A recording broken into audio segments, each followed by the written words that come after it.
Hey guys, how you doing? Oh yeah, I gotta get the chat out. Hold on. Hold on 1 second, people. Is the chat box in here? Yeah, hold on. Let me add my chat box. Chatterbox so I can see y'all. Give me just a second while I put you in here.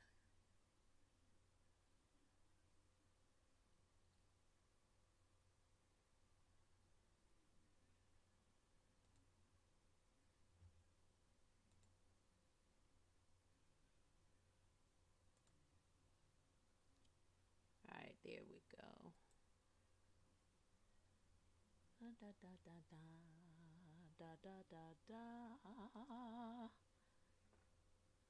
Come in the room, come in the room. I'm looking for something, y'all. There we go. My great chat box. Now I can see y'all. Let me make this a little bit smaller here. Alright guys. So how you doing?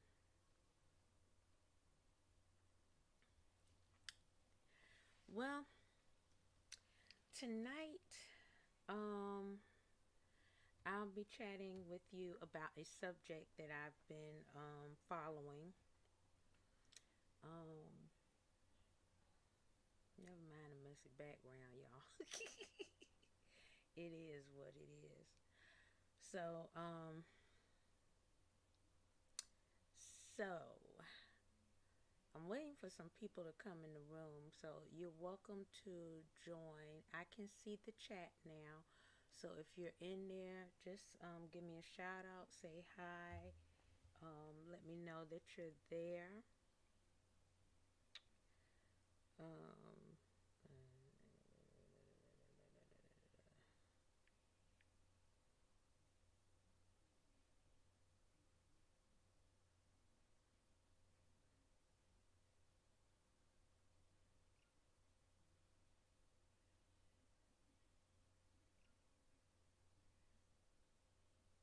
yeah, just let me know if you're in the chat. You can do a like, share, and care, and I'll be able to see you. I can see you now on both ends, so we can discuss.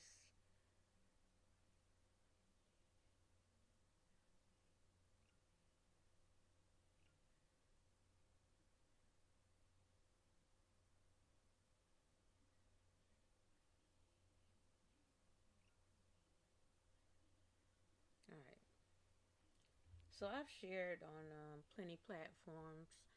Um, I am on Twitch, YouTube, and Kick and Trovo, and I'm in Discord, but I'm not in Discord right now. So, well, what I'm talking about tonight is Jose Onfroy. Y'all would know him as XXX Tentacion, and he was a rapper. His passing was about 3 years ago, almost 4 years ago, and his trial is now in session. So they caught the culprits that robbed and killed him. So if you don't know the backstory is that this young man was on his way to a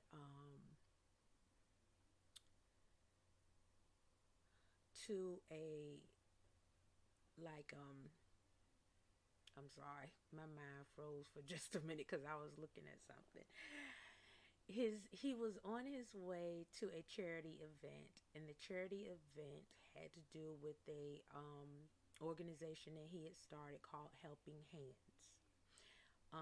Before he was going to the event, he stopped by two places, the bank, and then he stopped by to see if he was going to buy a motorcycle. So he stopped by a motorcycle dealership. in which he was looking for motorcycles. Um, the amount of money that he got from the bank, he wanted cash distributed it, and it could have been that he wanted to either purchase the bike in cash, or he was going to have some type of giveaways at this charity event that he was doing. Um, he was at a pinnacle time in his life, and I think he died at 20, if I'm not mistaken. Might be a little older than 20, but he was, the video that I'm about to show you, he was 19 years old, I believe. He was young man, very young man, and had done such a great accomplishment at a young age. So I was intrigued by his story, because that I do follow different court cases and trials where our youth are being killed in some way, or it's a mystery as to what. This wasn't particularly a mystery. It was caught on camera in all different angles. The suspects had a time footprint stamped out to where they were going to do this and how they were going to do it. So, this young man lost his life. Um, it was a robbery, and they killed him on point. It was a calculated, cold-blooded murder and robbery. And you can take it how you want it. I've looked at every single bit of footage. I followed the court case and everything. I've even looked at footage that they did not show during the trial. Um, so right now, the court is in deliberation. We have been in deliberation for almost 5 days now. Actually, today would make the fifth day. The jury is playing tiddlywinks and they're doing diddle daddles. I don't know. They love taking breakfast, lunch, and dinner breaks, and it is beginning to get grueling for anybody wanting to know what the outcome of this will be. There were 4 people involved that were integral in actually doing the act. But there are more people that are involved that are not mentioned due to the fact that they have not been traced per se. Now, these guys will go through numerous trials because not only are they being prosecuted by the state, they will probably get, families will probably go for individual lawsuits against them. All right, these guys celebrated after they killed this young man and left him for dead. And they celebrated with his money, and they um, TikToked it, Instagrammed it, Facebooked it, and everything else. Okay, so they was having a good, joyous time, not caring, and notified that the man did die. They were notified that he did not live during the videos that they were showing. So I have a link to the video that I'm about to show you. This is a video that was shortly done, very shortly before this man died, this young man died. And the reason I want to show this and if conversate with you about it, I can see my comments, just so you know. So you are more than welcome to like, share, and care on the comment section. I'm not sure, if you can, but it is airing. I did not pre-post. All I did was I put an ad out that I'd be showing on Wednesdays, and so I've been consistent now, trying to stay consistent on my Wednesdays broadcast, and what I'm talking about. So this is what I'm talking about tonight. It's a great subject in the fact that we are losing our youth back to back, and these are talented youth. So let me tell you a little bit about what I have studied up and know about um, Jose on Freud. Um, he he did not have like a regular childhood background. I mean, just like everybody else, went through some rough times. However, he was very musically inclined. He came from a musical family. I do know that his mom was in the industry in some way. And he came from a musical background, very, very talented and musically inclined. He was a artist. And so he took pride in his work, pride in the difference and uniqueness of his work. And sometimes the industry can be cruel. And sometimes they get you caught up because they want to bring you down because they know that you are a shining light to people. And so he's going to tell you a little bit more about his story himself. I got this video. I'm going to let you. Um, I will put up disclosure that to be mindful that there is profanity language used in this video coming up. So if your ears are sensitive to cussing and stuff like that, then you might want to not be watching. It's not like you're watching anyway. But I did this at a good time of the night where, children shouldn't be watching. Parents, watch your children watching the internet. You should always be doing that anyway, and you should be mindful of your children. But even still, any teenager or youth should be probably watching this because I really want you to know how precious your life is and how much of a change you can make. And this young man was an inspiration to a lot of people. And it's a broad topic for me because as I studied it, it was back to back rappers that were, or I'm not going to even put him in the rap category. I'll put him in the artistry category as far as pop rock, um, spoken word, metal, a little bit of indie. He had all types of styles of music. So we're gonna watch this video real quick, and you be the judge of how you feel like this man really impacted because he did impact a lot of people. And so we're gonna watch this interview that was shortly before his passing. Um, all right.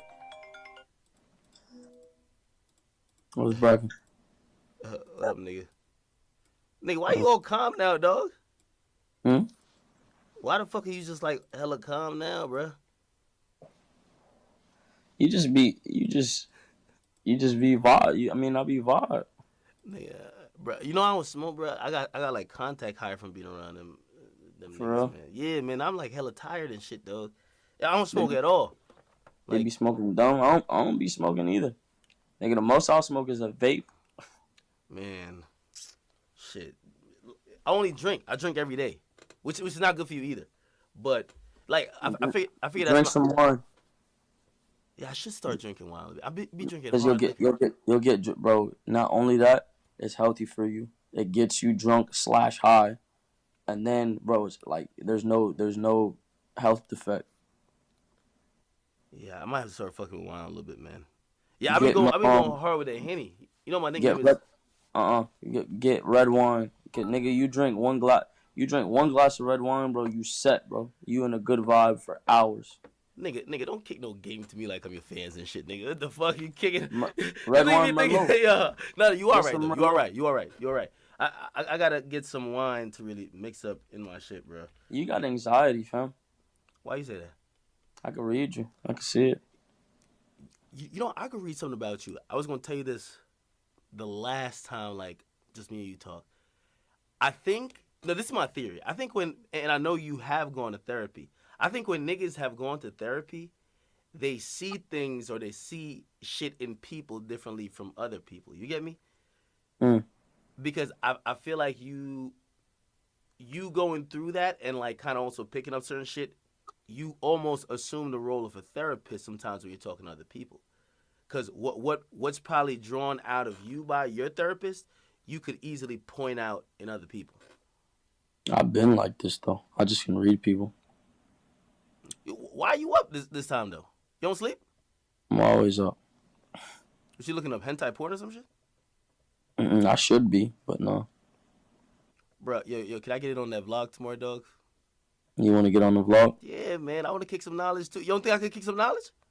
You can. We just have to go into a pact if that's what you want to do. You be using certain words that be sound like a little bit too deep. A pact, like when niggas hear of a pact, sacrifice Aren't wolves in packs? Yeah, but when you hear of a pact, when it comes to humans, it feels like a lifetime agreement or a brother. Yeah. If you want longevity, you know I got longevity. I got longevity, so it has to just be an agreement. I ain't gonna lie, man, bruh. What books you read? I don't read currently. Okay, what things do you study? Myself, the world. I'll just pass my own judgment. You know, that's what all authors really do. All authors. See, it's hard. It's harder to read a book than it is to write it. Truly. Okay, I get all that, but there's somewhere where you have cultivated certain type of messages, or even cultivating a way that you put those messages out, and you've learned how to disseminate it in a way that people could digest and subscribe to. That's not. I don't believe that's natural. It is natural. Stop it, nigga. It is natural. The only book I've ever read that taught me more about my mind was The Master Key, and that's when I was in jail. But it had nothing to do with my mind. My mind had already formulated this judgment, this perception. I've always perceived differently. That's why I was always the oddball. Hey, by the way, you're on my stream. I don't know if you know. Right now? Yeah, nigga. That's what. Oh, you probably don't know. There's a headset. When I have this on, I'm usually on stream.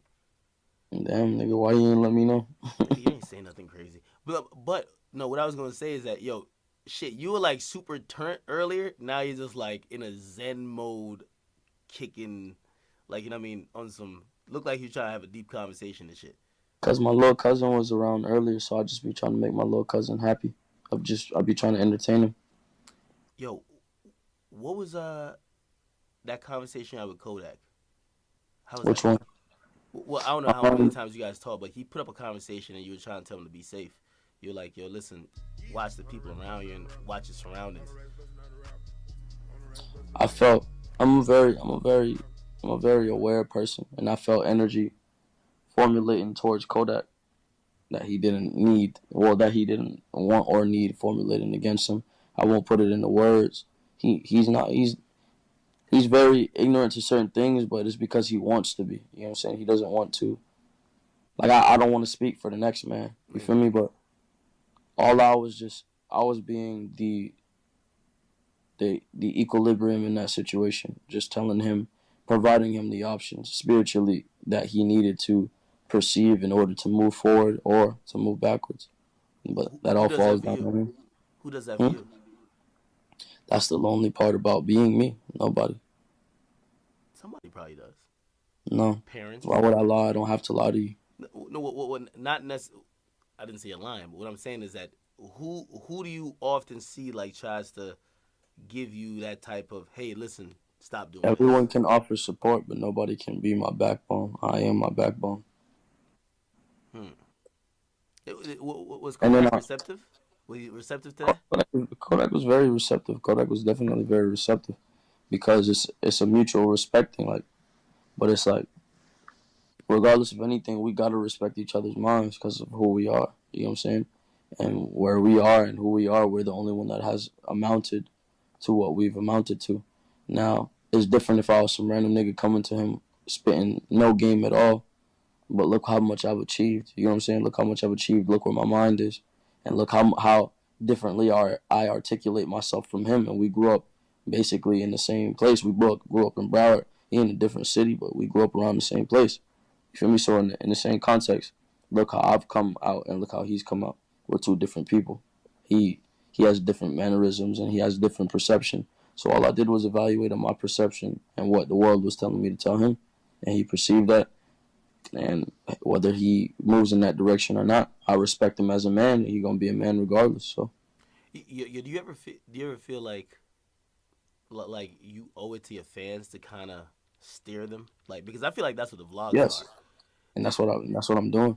And that's what I'm doing. But my main thing is, it's the difference, right? It's the difference to be wanted and needed. If I'm needed, right? If this energy is needed, because it is. We don't have many teachers. We don't have many prophets. You know what I'm saying? How it was funny because Bob Marley said something very important. How long it was either Bob Marley or somebody. How long are we gonna sit aside and let them murder our prophets? How long are we gonna sit aside? Like you have these people that arise and come out of nowhere, and our teachers and our people that are supposed to lead and push people in the right direction with energy. Do you These feel are the like you're a people teacher and a leader? of the youth, yes, of the youth, because they are the ones that can be molded. I have to be very careful with my message.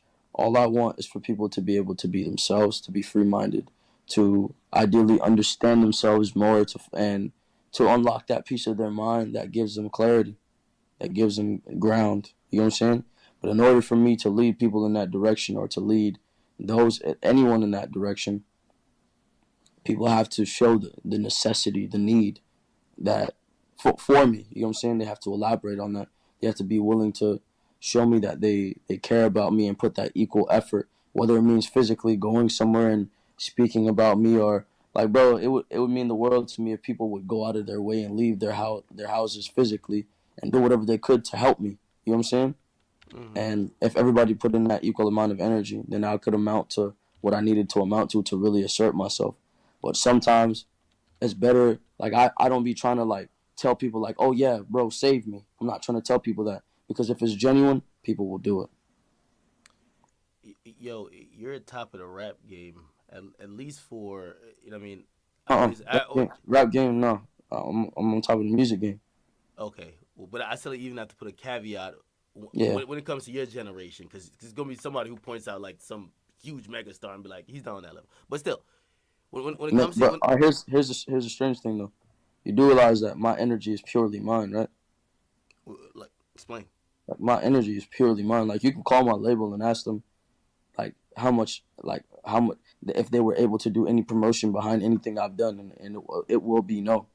Like because even when I dropped my last album, 17, that all those numbers was purely off the strength of my fan base, purely, and that amazed the fuck out of everyone because it was like, yo, like all right, to compare it to Uzi's drop, right? Uzi's drop had plenty of interviews behind it. Uzi had a huge Had a major, rollout marketing yeah, budget. exactly, and it was all planned, pre-planned. Now with mine, that was literally me saying, yo, me talking to my fans, yo, I'm dropping it on this day, and I'm gonna drop it. My label had my label had no clue. Nobody knew what the fuck I was doing. I You just had a dropped it. distribution deal. That's important to know. You had a distribution Exactly. deal, I which had a means that distribution. they weren't gonna promote your stuff. They were gonna just They put it just out there. they were gonna just put it out and pay for it and get a percentage. Yeah, exactly. So, I mean, do you think your fan base has changed? I mean, at first when it was announced that you signed, which by the way, like, and just personally, People haven't. My fan base has not changed, and I don't like to call it a fan base. My family has not changed. My supporters have not changed. It's what we've appropriated that has changed. It's what has become the cool shit that has changed. Look, as new artists come out, different waves will surface. But not all of these have longevity. Not all of these have the same purpose and meaning. Not all of these have the same raw energy. You could go to, like, all right, it's hard. It's very hard to explain, but you can see it in the energy. You can see it in the message. You can see it in everything. Like, all right, look how many times I've got, like I said, look how many times I've got my ass kicked in the media. Look how many times, bro. I have millions of dollars. I have millions of dollars. I know plenty of people. If I really wanted someone to be harmed, I could harm them.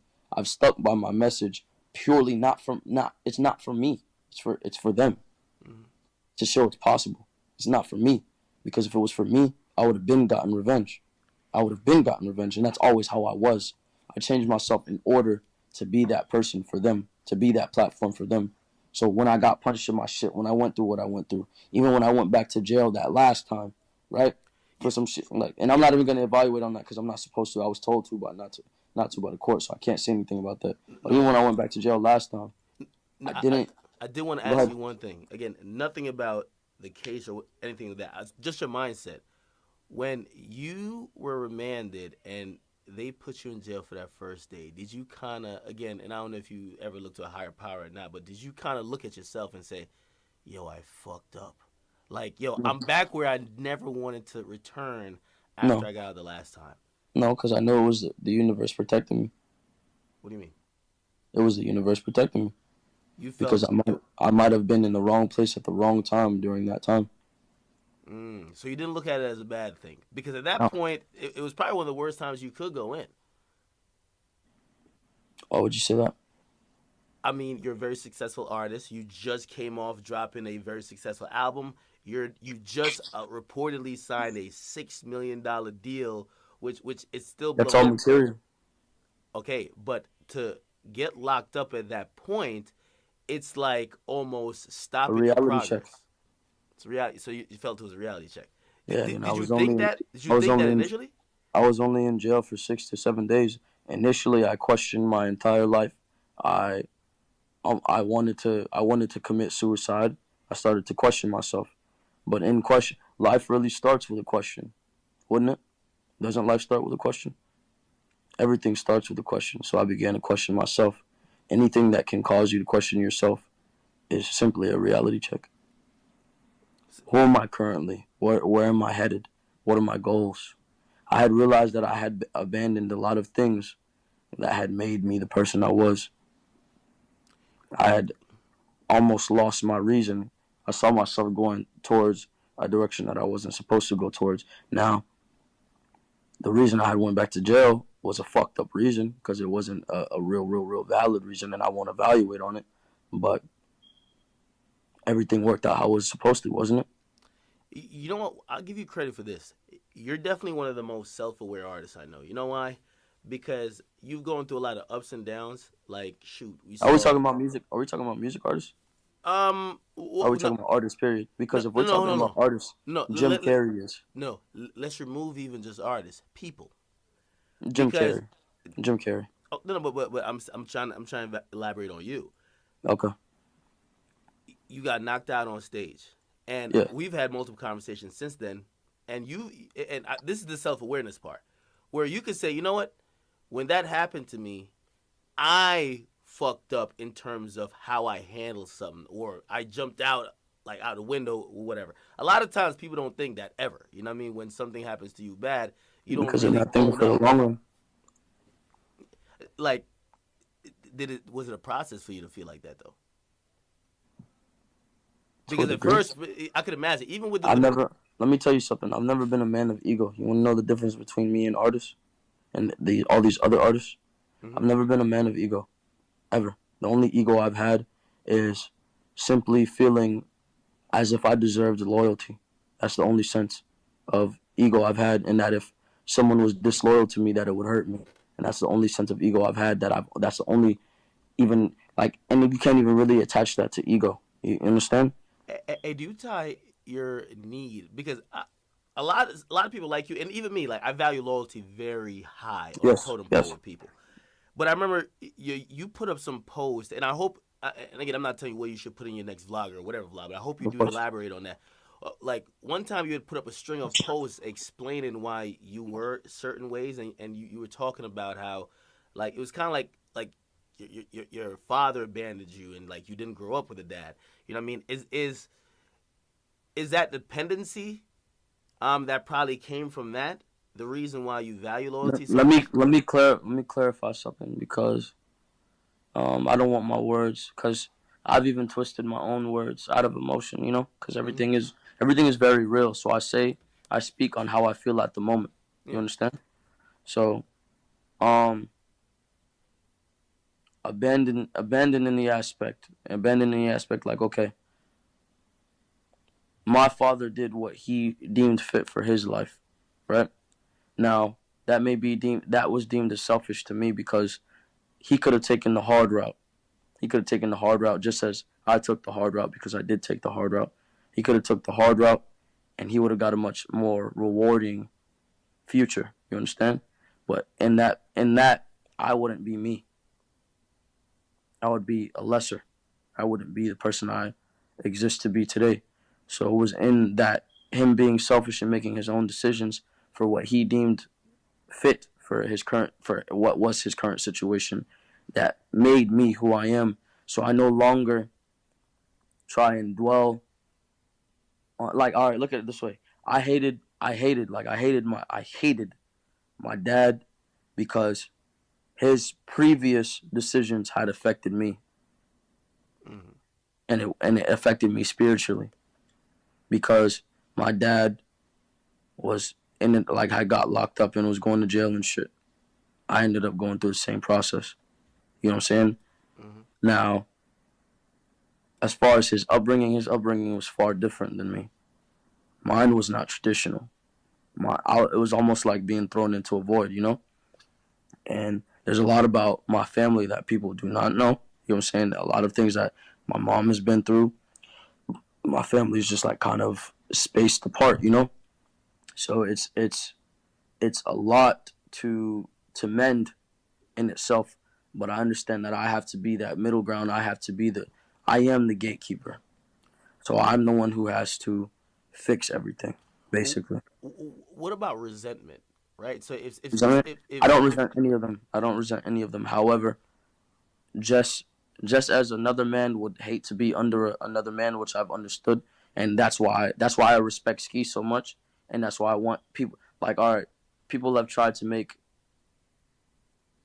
all right, people tried to like, all right, the fucked up part was I'm gonna get back to the resentment, but I wanna go because the perfect this is a perfect like I saw and people saw that we felt like Ski resented me to a degree because of my current status quo, but he didn't want to like understanding not being wanting to be seen as a sidekick, not wanting to be seen as a lesser, to be appreciated as an equal. He had to burn me and burn the bridge in order to walk his own route, and you know what I'm saying, and then that leaves space to create later on. So resentment, like I don't resent anyone. However, I do have to walk my own path. I don't. hold on though. Okay, maybe not resentment is a strong word, but Yeah, even you understanding that with Ski, didn't you feel a way?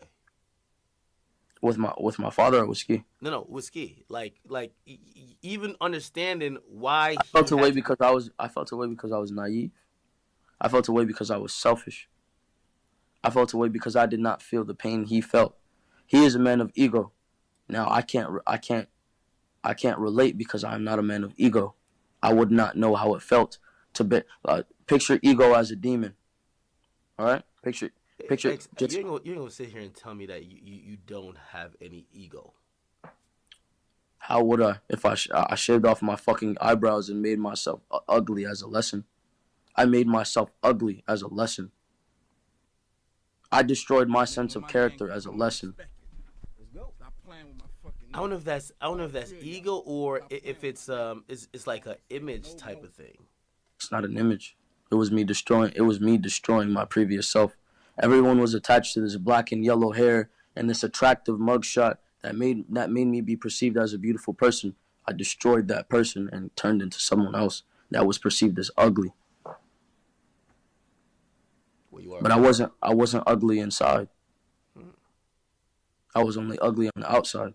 So were you doing that for the people who perceived you as that, or were you I was doing that for doing it you? I was doing it for everyone. I was doing it for them. I was doing it for myself. because that was the next step. So I mean, clearly now, like eyebrows are back, or whatever, and you know, what I mean, is that process complete? Do you feel like you have destroyed that image of of you that had you look a certain way? It's slowly killing itself because I have not been that same person. I've not My actions have spoken. You understand? My actions have spoken for themselves. I mean, for itself. So it's What do you think you've more changed for the better or for the worst? for the better. For the better. The only part is I care a lot. I care too much. About other people, Pe- or People that I don't even know. Like really realize that there are literally no artists doing what I'm doing. And that carries a lot of weight to bear everyone on my back, to take responsibility for the youth. mm, That carries a lot of weight. So all I asked for in return was physical and mental loyalty. That okay, carries like people only perceive because I like I've been more playful and more like more comical and nice. You know what I'm saying? But understand that this is a huge. Just like it's a blessing. It is a burden yeah, because if I say the wrong thing, do understand that I have a million parents, teenagers, and kids responding negatively or positively, and all while doing these things, I have to be genuine. So the words have to be real. Because if I'm upset, I'm gonna respond how I deem necessary when I'm upset, but it has to be real. You understand? of course. Listen, at one point, I remember we had a pretty heated discussion, but a respectable discussion, and that's why I Yeah. respect you. Where you know you ain't gonna call me, and I'm the guy who's gonna just agree with whatever you say. I'm gonna challenge you, and you're gonna give your side. I'm gonna try to give a side, and shoot, hopefully we both grow in that conversation. I Of course. remember there was a time you were very frustrated with the media. Their depiction of you, things they would choose to show, things they Yeah. would not show. I like what you just said. Choose to show. Do you Because feel that? I've seen you be very genuine in what you post. You a Okay, real you a real one when it comes to that. okay. You is, well, at least when it comes to me. Okay. Have you seen? And again, when I say the media, I am a part of the media, but I'm expanding it to every media, from the small publications to the YouTubers to the giant publications. Have you seen a change? Have you seen them be a little bit more fair in dealing with you? They can't talk. They can't say as much, bro. Because then they lose. Bro. Power. I am my own power. That's what people gotta realize. You can't abuse my power. It is gonna backfire. You use my energy, and you think you're gonna disrespect me in the process, and it will destroy you. It may take a little while, but it will destroy you. It will destroy you because my supporters and family are much different from everyone else's supporters and what well they call them fans.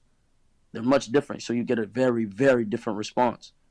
And you don't need like okay, yeah, it's sensationalism, and you get that what you want for the meanwhile. But then after a while, they see that okay, the people behind this are bad people. So the only ones that will feed on that energy are bad people. So if you like to feed on that energy, you're a weak person. You're a weak person, and you like to you it's building. All right, people like to see other people in pain because it builds their pride Mm, and makes them feel better. Like, well, at least that's not me. that is true. Exactly. It feels like also you're alluding to balance as well. I'm again, we won't even call out particular publications, but we've seen you on like even your Insta Snap or whatever is it, the Insta story. Insta Like story. yeah, you've kind of told your fans like these publications here, they're not giving me a fair shake. Please don't view me as they would portray me, or don't fuck with them. Period. You know what I Yeah. mean? Have you tried to like reach out? Have you tried to Why repair? the fuck would I do that? That's ingenuine. Well, Niggas gonna hate me regardless. I'd rather them hate me. Well, sometimes people hate what they don't know, and they They hate what make they don't they understand. make me more popping when they hate me. I got so many people behind my back. They just need to make sure they're loving me properly. They need to give me the proper love. That's all it is. They need to give me to what's going to help me benefit so I can help them benefit. They need to give me the energy that I need so I can move forward. So is it like a dependence, at least for you, on the people who do love you to keep it going? Because I remember. I am very much so dependent on them, yes. They Okay. actually, I was wrong when I said I am my backbone. They are my backbone. Because you know what, I remember, right? It was the first time I talked to you in a while, but you called me right after that BT award shit happened. But it was an interesting time for you. You were getting hammered in the media, and also I believe like one of your family members that got shot. And I Yeah, my feel like cousin. yeah, I think with all the criticism you were getting, it was a time that I could tell like you were trying to fall back a bit. You know what I mean? And of course, you eventually like you know what I mean got back on your shit, but it felt like it was the people who had to support you for that. So do you kind of just look at like your fan base, your family as you call it? You look at them for support in everything you do. Yep. No, but there's a difference between mental support and going online, or getting up out of your bed and finding ways to support me however you can. What do you mean though? That's vague. So you want to mobilize? It sounds My like you want to my mobilize. mind is a kingdom. Take pride in being a part of my mind. Is basically what I tell them. If I am destroyed, this energy that you crave and you desire and that you use, like okay, if something were to happen to me, right? Like all right, if I got shot and ended up in the hospital, and I don't have a million people outside of that hospital trying to get inside, storming inside to make sure I'm okay, I would never ever make music ever again. Hmm. And I would abandon and become the evil person that everybody perceived me to be. And I would just be selfish like everybody else. Because then what was everything for? And I know it's possible. I know it's possible because my mind is a kingdom. Take pride in making take pride in being a part of that kingdom. That energy that they feed on, this music that they use to repair their souls. Do you know how much energy I put into that? Do you know how much I sacrifice to do that?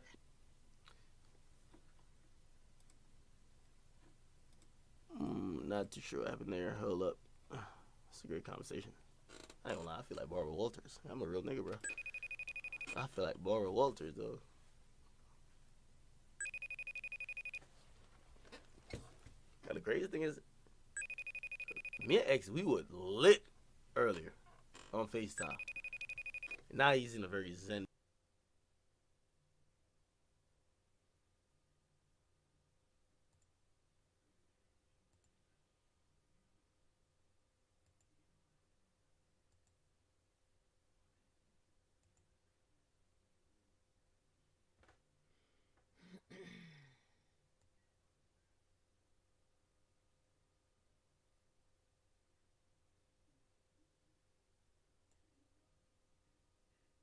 Was my problem.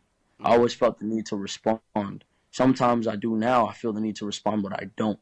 I fight that urge. That is what has empowered me. So before, right? I'll give you a perfect one. There's a video of me fighting online. I beat the shit out of some kid. I beat the fuck out of him. Like beat him silly. Made the picture a picture on my SoundCloud of me choking him out with my tongue out like I'm choking him out. I beat the shit out of him. It was funny. I put it in a song and all. The reason, right? I'll give you a reason. He paid me for a feature, right? Now I'm doing features. I'm trying to balance everything because I'm living where I'm living and I'm taking care of multiple people. I'm trying to do everything I can. I never told him when I would do the feature. I told him I got you. I'm gonna do it. But I'm an artist, so as long as it takes to do the feature, you have to give the artist the time so he can get the full appreciation. You know what I'm saying? So he can do what he's supposed to do. You don't want to rush an artist and then not get the full quality of what you wanted, right? Mm-hmm. So I'm taking long. He gets disrespectful, like says some disrespectful shit. I don't remember what he said, but he said some disrespectful shit. I said, you know what? Fuck you. I'm not doing it.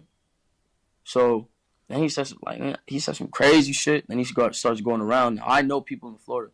Whatever anybody says about me, bro, I'm good in Florida, bro. I am good in Florida, bro. I'm gravy in Florida. I can drive around and go wherever the fuck I want by myself. Unless you it's a stupid nigga that has the nerve and is stupid enough and don't care about his life to try me. You know what I'm saying? But those exist everywhere. I'm good, bro. So look at it this way. The word got back to me. You know what I'm saying? The word got back to me. Me and him end up at a similar show. We end up at a similar show. I see him on stage. I walk up to him. I look him in his eyes and tell him, come here. He just looks at me. I grab him. While he's on stage? Yeah. I grab him off the stage. I pull him off the stage, headbutt him, take him to the ground. We get up. We go outside to go squabble. We go outside. We go fight. I beat his ass outside. Beat him like a man and let him go. I didn't jump him. I didn't kill him. I didn't stab him. I didn't shoot at him. I beat that man ass like a man, one-on-one, and let him move on with his day. Okay. All right, I get that. So in the end of the day, that's more or less an actual lesson to be learned. I didn't do. You can't say I've ever, like, people perceive it to be irrational, but truly, like, maybe when I was a bit younger, I was a little irrational, but now I haven't been irrational. So it's basically saying, okay, that none of you as viewers, that all of you motherfuckers is perfect. That's how people try and make it seem like when you go onto my shit, me as a person, with my current state of mind, you're gonna get my current state of mind response. You cannot hold me to my previous self. My life is not the way I've been rewarded, everything that I've accumulated. Obviously, the world is rewarding me. You know what I'm saying? So you're supposed to understand and perceive these things. Like, okay, he's being rewarded for a reason. He has his mind for a reason. He has his value for a reason. Let me see what the fuck he's talking about before I let this be his permanent image. If you're going to get online, right, and you're going to read an article, and you're going to let that sit in your mind and you're going to talk bad about me, the amount of time that you take to talk bad, try and take that same energy and use it to be able to talk good, to go perceive and see what the real answer is. Well, some people are pointing out, they're like, okay, yeah, maybe you never, like, hated on anyone, but people say online you use your online platforms as a way of, like, attention seeking, as they call it. Do you believe that when you're online, you're like, why do Instagram models post pictures with their boobs out? They want likes. I'm going to keep using this comparison because it's the most accurate. The reason I do everything is to accumulate that attention. What is the internet for? To intertwine with other minds. What is my career based off of? Intertwining with other minds. Am I an attention seeker or am I doing my fucking job? But with that, you get people who are very annoyed at you or just hate you. I don't care. When was the last time you seen me go online and say that I cared? Yeah, you never do. I'm trying. You know why I'm not going to do that? Because then if I do that, the kids are going to feel the need to complain about all of their problems. They're going to feel the need when they go to school. They're going to be mad. They're going to be angry. They're going to be like, you know what? Fuck this. If I respond and I say fuck this, then all of the kids are going to do the same things. And they look at it this way. If something happens to me, right? Now, let me put a very, very, very harsh reality out there. There are at least 8 million kids that look up to me. If I, just like Kurt Cobain, if I killed myself right now, how many kids do you think would go down with me? And that is the reality of it. This is the reality of the power that I hold. Now, I don't use this in the negative aspect. You know what I'm saying? I understand what I have, and I'm trying to mold it in a positive direction because I have to. Because then I would be responsible for not only deaths, I would be responsible for attempted suicides. I would be responsible for drug use. You see me, all right, 17, go on there. You see, am I rapping about drugs? Am I rapping about popping perks, taking Xans, popping pussy, all types of crazy shit? I do that sometimes, because sometimes it's okay to let them have fun. Sometimes that's what they need. Sometimes they need to have some fucking fun. Sometimes they don't want to think about the real shit. Sometimes they don't want to think about their shit. Sometimes they want to forget that shit. So that's why I have a selective variety of music. Okay, I'd rather you go to me for that than some other artists that really don't give a fuck about you. That really don't give a fuck about you or your kids. Hey, in terms of how your fan base views you, or like your family, as you said, is there any other artists who you've seen them have that connection with their fans? Nope.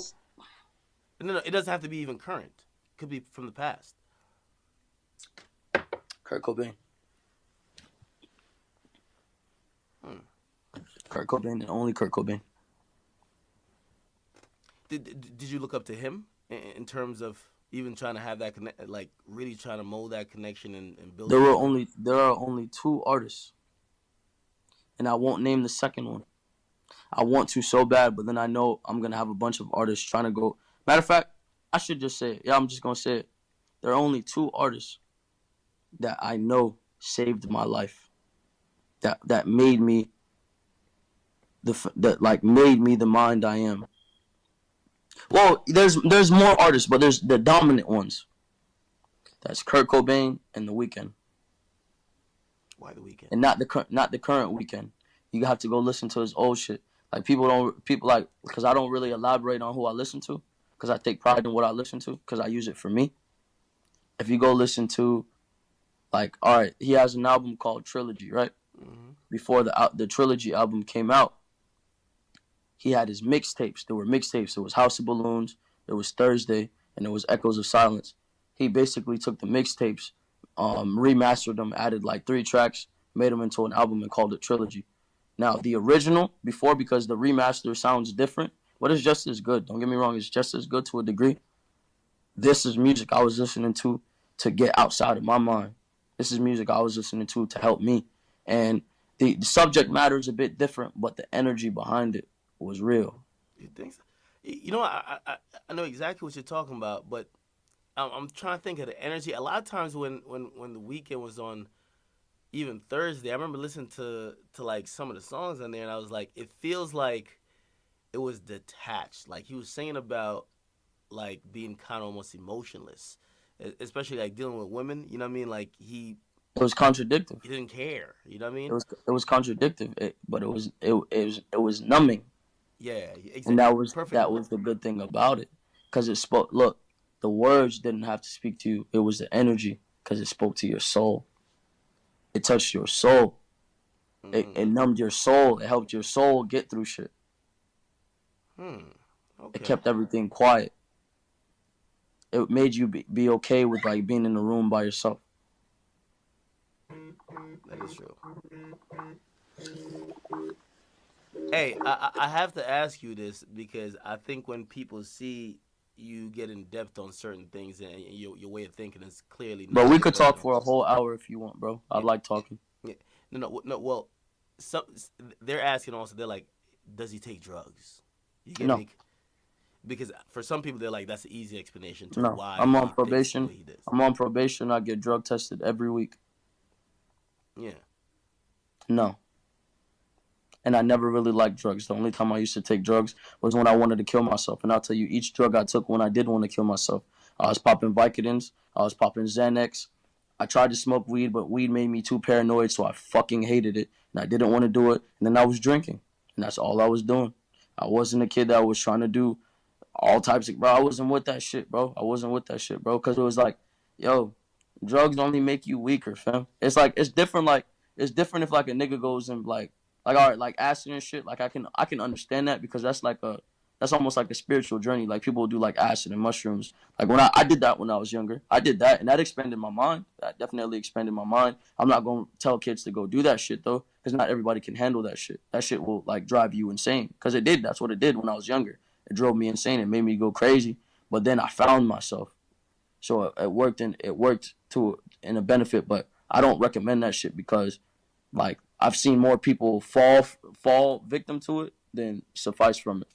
But like when I was younger, because we're just speaking about when I was younger, because like I said, I don't do drugs. I don't like drugs. When I was doing that shit, bro, it was because I had a death wish, bro. I had a death wish. I wanted to die. I would go in my like all right, I'll go and find any medicine that I could, because I used to stay with my grandmother. When I was staying with my grandmother, I'd go and find any medicine that I could, and then I'll just take it. Even if it was over the counter, I'll take it. So, that's interesting. So like recently we saw like you definitely You spoke up against like Xanax. Did you feel like you had to speak up about it? We know Yeah, little Pete because passed because away. bro, because bro, like here's the fucked up part. Because Ski had beef with Lil Peep back in the day, Mm. and that's why I had never I never co-signed him. I never talked to him. I would never do anything with him. But we had similar friends. We knew similar people, and all I would hear was good things about him. But due to my loyalty to Ski, I would not fuck with, bro. My loyalty to Ski, bro, and it's funny because my loyalty to Ski oversees a lot of things. You know what I'm saying? And people didn't really realize that. Like that's why I got punched in my shit. Like not to put bro in that situation, but that's why I got punched in my shit because he got jumped.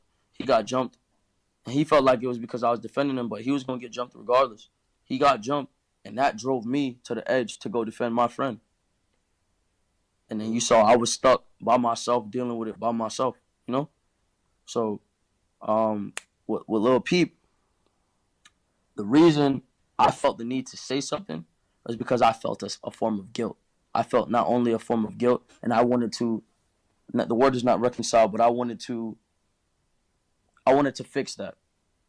I wanted to fix that feeling in a proper way, not in some clout way, not in some like okay, how can I look at this man's death and apply that to my fan base? How can his energy live on through my fan base? How can I get his death to be something positive rather than a bunch of people calling him a fucking druggie? Okay, I'm gonna get these kids to stop doing fucking Xanax. Do you look at, and I don't know how much you examine other artists who or what they do with their art, but a lot of your peers, they push that drug shit, man. Like they push drug use. They Yep. glorify it. They show it on social media. Now I think everybody kind of chilled a little bit, but like a couple months before Why do you Pete think died, they chill? it's a wake up call, right? Nah. Why? Nah. Why do you think they chill? I wouldn't say his death was a wake up call, nigga. I say these kids are saying fuck Xanax because I told them to say fuck Xanax.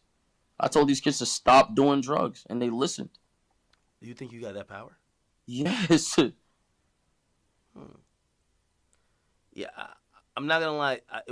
This is the first time. I mean, shoot, even Lil Xan is changing his name from Lil Xan. Like he's now Diego. You know what I mean?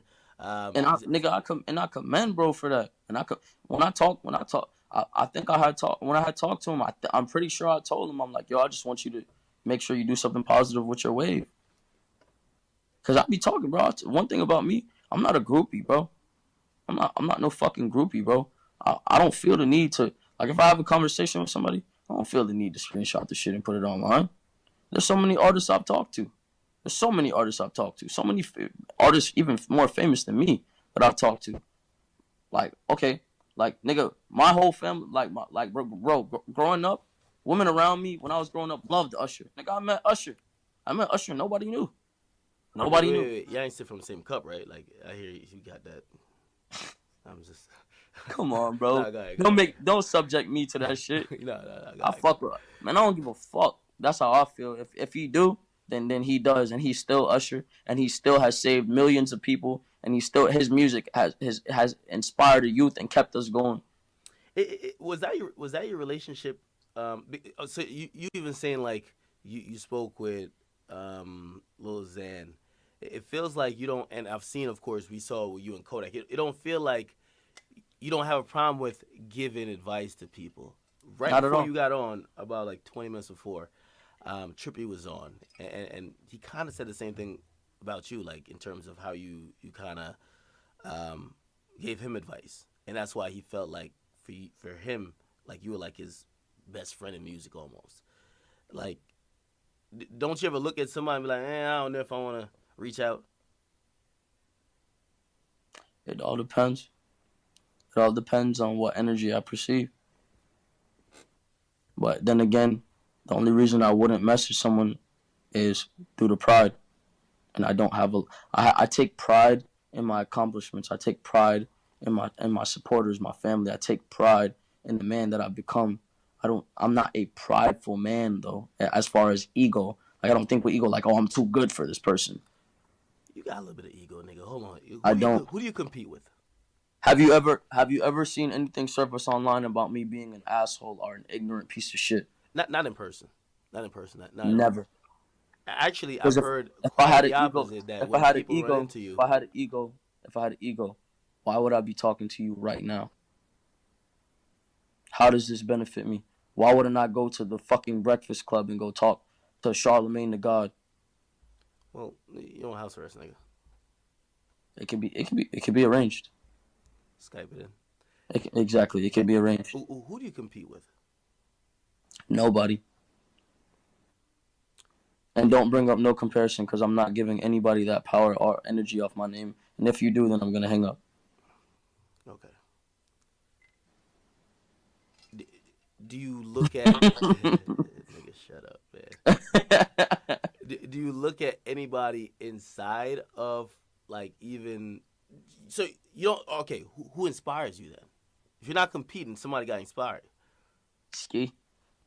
Ski. Mm-hmm. Why? Cause I love that nigga, bro. And that nigga sees me as competition and will do anything to, like, me and him have just like the greatest fucking rivalry. Like some days I'm Sasuke and he's Naruto. Some days I'm Naruto and he's Sasuke. And the energy just switches. But we never, like, we always find the middle ground.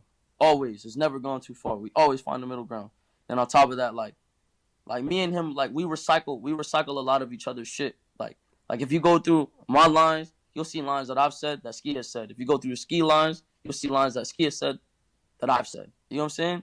So it's like we recycle each other's energy and we just create this raw energy, and then we even have our own energy on top of that. So it's like we just turn it, like, we're just bro is just raw, bro. We raw, but niggas is just sleep, and he's distracted by a lot of things. But bro is going to be raw. I don't give a fuck what nobody says. Hey, what do you think about the state of Florida hip hop right now? I feel like the sooner they decide they want to open their eyes, open their ears, and hop onto the energy that's going to help Florida become something different. That's when who's they? The streets, the people here. It's a melting pot. Florida is a huge melting pot. That's what it is. It's an accumulation of many races, many belief systems, just different. Florida is a fucking melting pot. This is where it's because it's seen as a vacation state, but it's not a vacation state. Like, you'll see, like, okay, when people were running from Cuba to come to the United States, it was ducking off at Florida. It's coming to Florida. And then the people from Haiti was coming here, you know what I'm saying? So it's just different races were coming here. And then you have people from other countries coming to Florida to come vacay. You know what I'm saying? Like, it just became, and then some people just came and then ended up staying. Like, it became a huge, huge, huge melting pot. So it's so many views and practices that there is no sense of conformity as to an agreement. No one has found a firm agreement, like, in anything.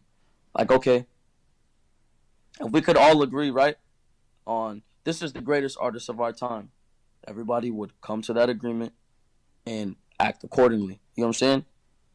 There's not that yet. Well, Florida rap is very diverse too. Like, what you do is very different from. No. I am diverse. I am a diverse artist. Florida rap is not diverse. Hell no. Nah, there's lanes there. Hell okay, no. You might have your own lane, but there's a no. There's a pump lane. There's a okay. Kodak what does Lil lane. Pump do? He makes turn music. No. Let me correct that, cause bro, I love Lil Pump, bro. Before nobody knows, nigga, and I'm not trying to sun, bro, but it is what it is. Before him and his little homeboy got on, I'm not even gonna say his name. I'm not giving nobody no power. You don't say it either. Before Pump and his homeboy got on, they was around us. We were giving them songs. We were doing things for them. Like the distorted 808 beats, that came from Like, all right, when I sat down with Ronnie J, shouts out to Ronnie J, because I want him to get my energy. When I was sitting down with Ronnie J making beats, ask Ronnie who helped him make the 808, the distorted 808. Ask him where it came from. Because it didn't even originate with Ronnie. It originated really with my producer, Stain. And then I took what Stain showed me, and I started using it in my beats. Like, okay, like with my vocals, people were using my vocal limiter, because I was using a vocal limiter. I was using a hard limiter, and then I was using overdrive, and then I started recording at FL Studio. So I was doing mad precise shit. Then I saw the sound. Like, there's nobody that can play with me and play with me at all, because my music is a science. So I know when you're imitating. I just don't say anything at all. At all. I will let you imitate and I won't say anything. Because I don't, like I said, that's why I say I'm not ego in a way. Because, like, all right, when I'm speaking on this, I'll tell you what it is, because this is me just telling you what it is. This is me taking credit for what I've accomplished, and I consider that an accomplishment. Like, I look at Lil Pump, and I be happy. Like, I be happy as fuck, because I'm like, bro, I contributed to that. Because I seen where he was before, and now he has something. That makes me happy. Some people see niggas grinding, like, it don't make me mad to see someone shining. Do you think he would agree with the same thing you just said? If he didn't, then he wouldn't be real. And then I would never, ever extend my hand to him ever again. So, okay, so I was trying to... Well, we got to Pump by even mentioning a different lane. So you think the lane that you almost occupy and are pioneering... Do not sensationalize that, and make sure your words are precise, because I know you'll probably go be like, rapper XXX says he put Lil Pump on. I know your ass. No, nigga, no. I'm just making it clear from now, so because that way my words are in here. My words are in here. Well, that's what I'm trying to keep it on the lanes. Go ahead. So you don't think Lil Pump is a different lane than you? Because you're saying Of course he is. Okay. Of course he is. So, but I'm saying the Florida music is not diverse. They're all rapping about the same shit. Well, you got the Kodaks. Like, that's the street shit. Pump is just turn up. Here's the thing, though. With Kodak, I've gone to a Kodak song and I've heard him say some shit that is kind of poetic in a way. You know what I'm saying? It's how he elaborates it. But he falls more under that direction only because of... Yeah, exactly. Only because of that. Because of that. He's from that cloth, but if you listen to Kodak, I'm not gonna lie. But I hear a lot of ghetto poetry out of Lil Pump not a hood nigga, though. Lil Pump is not a hood nigga. Okay, but that's what I'm saying. It's lane. So you have the Kodaks, the Kali P, all of them, right? Then you have a Lil Pump who's just making fun music. And exactly. Then you have a you, which your music is more cerebral and also more emotional. You feel me? Yeah. To a degree. But I think you couldn't say that because it differs. Okay, good. So you can't really put that. You can't even say that. You can't really put that in it. Okay. It just has more soul. But even with all that, I feel like there is a diverse look coming from Florida. That's safe to say, right? Like for example, and I'm gonna use Chicago as a reference. There was a point, let's say 2012 or 2013. Don't. They're not at all alike. Use New York. Use New York or Atlanta. Okay, I can use New York. Yeah. New York, at a certain point, it felt like there was only one sound. It wasn't. Yeah, that was that boom backpack rap. Yeah, it wasn't a diverse offering, right? Mm-hmm. And maybe they were there, but nobody knew about them. You feel me? Mm-hmm. So it was only one sound. Florida, like for example, I think people are shocked when they find out the artists who are impacting the game now, that all of them are all from Florida. You get me? Yeah. And they're all giving us different looks. So that's what I think Florida is, even though it's a melting pot, I think you guys do have, you guys are on the cusp of musical, I don't even call it dominance, but it's like it's like the hot spot. You remember when Atlanta was hot and everybody went to Atlanta? Hell yeah. I feel like people are starting to Broward. You want to know something? Yeah. I contest, bro. If like there's a video somewhere I was talking about it. I was like, yo, Atlanta's running everything right now, and I was like, and I don't like it, and I'm gonna contest it, and I stood by my word. You could talk to my DJ, you could talk to anybody. I said, yo, Atlanta's running shit right now. I don't like it. I'm gonna change it. And bro, I want to give Kodak a little bit of credit as well, because me and Kodak, bro, are literally the reason why people are looking at Florida. Besides Ross, but of course, wasn't. He's an OG. Yeah, exactly. He an OG though, but Ross wasn't. They didn't really imprint him for that. You know what I'm saying? Like they imprinted Ross because Ross was raw. He was a raw big nigga. You know what I'm saying? So they saw Ross and respected Ross because Ross was raw. You know what I'm saying? So it wasn't really the significance of where he was from. You know what I'm saying?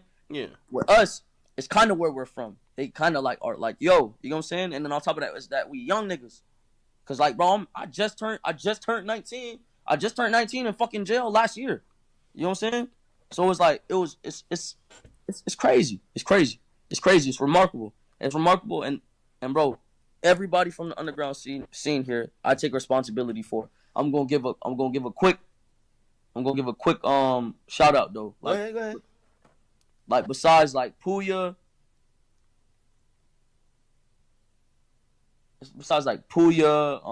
Rob Banks, Curry, I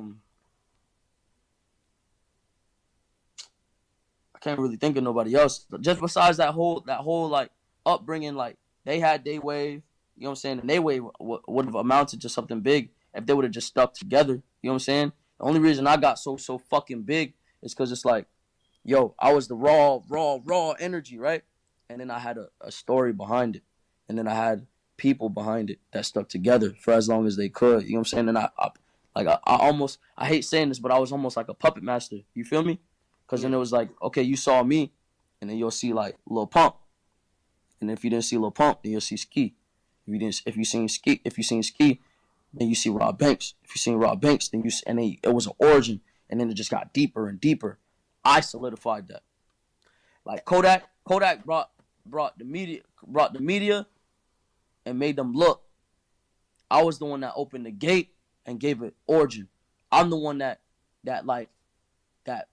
I'm the one they gonna shake, whose hands they gonna shake. You know what I'm saying? Just simply because like behind me, you could find that underground scene. Behind Kodak, you couldn't really find much. You know what I'm saying? Like it was just Kodak. Yeah. Well, I think it was like the street element. Yeah, exactly. But the street element only goes so far. You know what I'm saying? And I say that respectfully because I don't want brother to feel like, you feel me, like I'm stepping on his toes. You feel me? But regardless of anything, there was origin behind what I was doing. Yeah, I feel like you guys both like.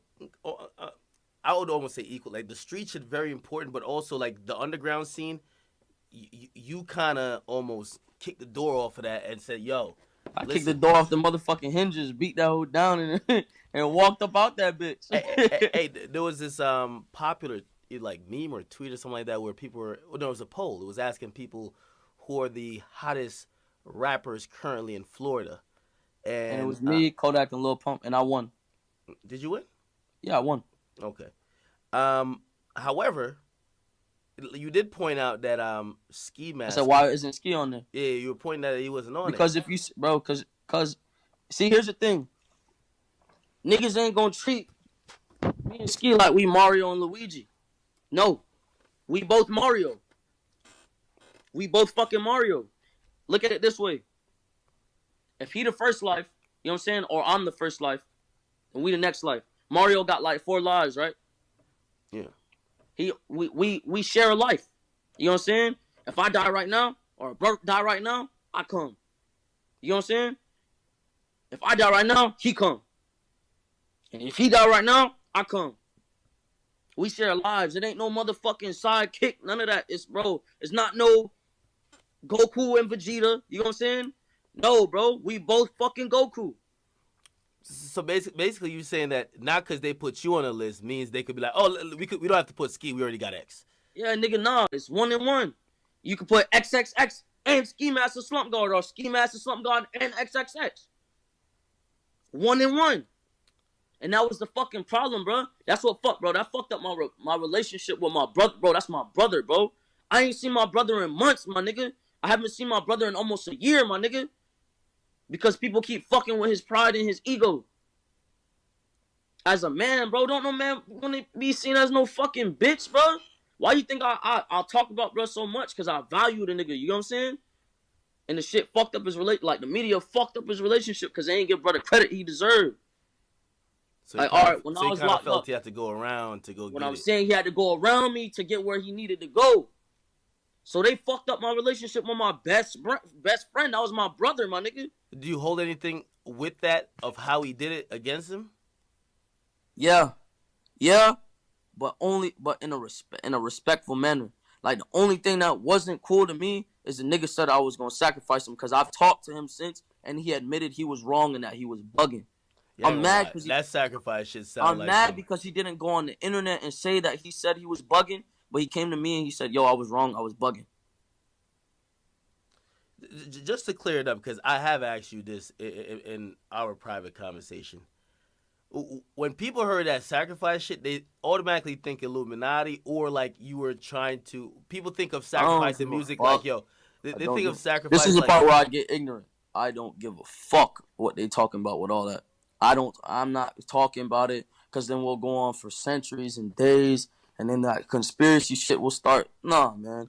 Fuck that, man. I don't want the kids going down that dark path. Fuck that, man. They don't need to be curious towards that shit. That shit don't lead nowhere good, bro. Let those people be those people. If they do exist, if they don't exist, kudos, nigga. But you're not sacrificing nobody. Just clear that up. No, bro. I sacrificed my fucking self. I went to jail for months, and we all blew the fuck up. If I ain't go to jail for months, nigga, we would not have blown the fuck up. That is very true. It's a fucking fact, paved in stone. I was the sacrifice, nigga. Niggas are just fucking ungrateful. I was the sacrifice. I went to jail and was the fucking sacrifice. That's why I'm not trying to go through certain shit no more. Because when I got out, everybody latched onto me like fucking vampires, sucked up my energy, and then left and didn't realize who the fuck they was sucking blood from. And I've been angry about this shit since. Because I lost friends, bro. I lost friends to this fame shit, bro. Yeah. I lost my fucking brother, and then even my family started acting different. Like they wanted to start getting around. Like, bro, my auntie, let me tell you something. My auntie was not fucking with me, would not let me be around my cousins because I was going to jail and shit. She was like, she don't want me around them, I'm a bad influence. Now she want me around them. Now she want to come to my house and come see me. No, fuck that. I told her she can't even come over here. And I told my mom, bro, I'm keeping it real. Bro, everything I love, I told her, don't bring her over here.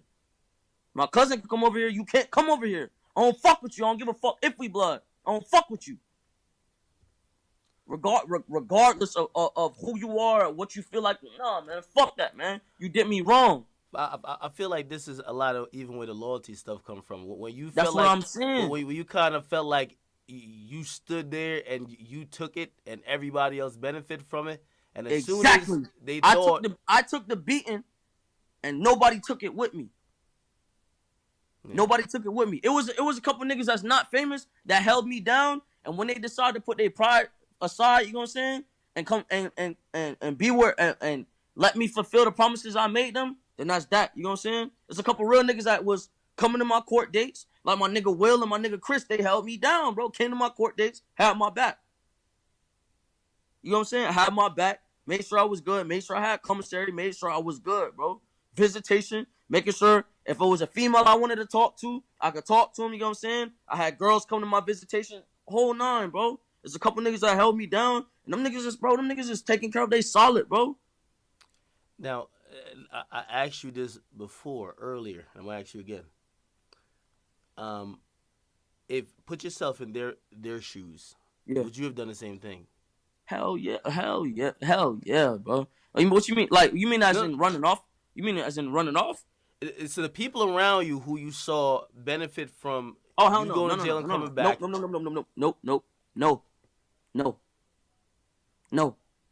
You know what I would have did?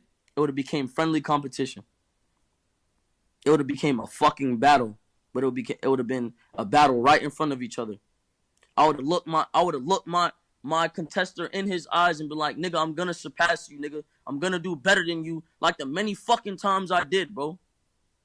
Like the many times I did. I ain't gonna go to detail because I ain't gonna give somebody too much energy because it's a spiritual warfare out here. I ain't gonna get nobody. But there's plenty of rappers that used to be bigger than me that I got in their face, rapped with them, outshined them, and became the beast I am. Again, this is from a conversation. Again, we've had multiple conversations privately. But you said something that was very, very telling. You were like, if you didn't, like, you acknowledge, again, it goes back to your self-awareness. You acknowledge that if you did not go at Drake, this thing, everything that you have done, how big you are in the game, it probably wouldn't be that. A lot of people... That nigga tried to sacrifice me. I hate speaking on it. And I want to say this right now. I want to say this on this video. I apologize to Drake for coming for his mom. I saw you as a business opportunity as you saw me as a business opportunity. As you extorted the cadence from that song. I'm not going to argue. It is what it is, nigga. The cadence is the exact fucking same. And if I'm just an emotional bitch ass nigga, then it is what it is. We agreed to disagree like men, but I apologize because talking about his mom was wrong. I needed to do that. I needed to do that so they could take me seriously. And he was a stepping stone like I was a stepping stone. So I apologize for disrespecting your mom. I apologize for coming at you, talking about you crazy and threatening you and shit. And I apologize. As a man to a man, I apologize. Genuinely. If I had the opportunity to speak to bro, I would tell him, I apologize. I would have been apologized. Before I wanted to fight his ass. On 1,000. Before I wanted to fight him. Before I absolutely wanted to fight, bro. Now, it's like I understand. Now I understand more because I grow day by day. People forget, bro, I'm 19 years old. I was not saying my age before. But people were seeing face tattoos like, oh, this little nigga got to be at least like 20, 23. You know what I'm saying? Nah, bro, I'm fucking 19 years old. My birthday on the 23rd. Which is a couple days from now. I'm fucking 19 years old. I'm just about to turn 20.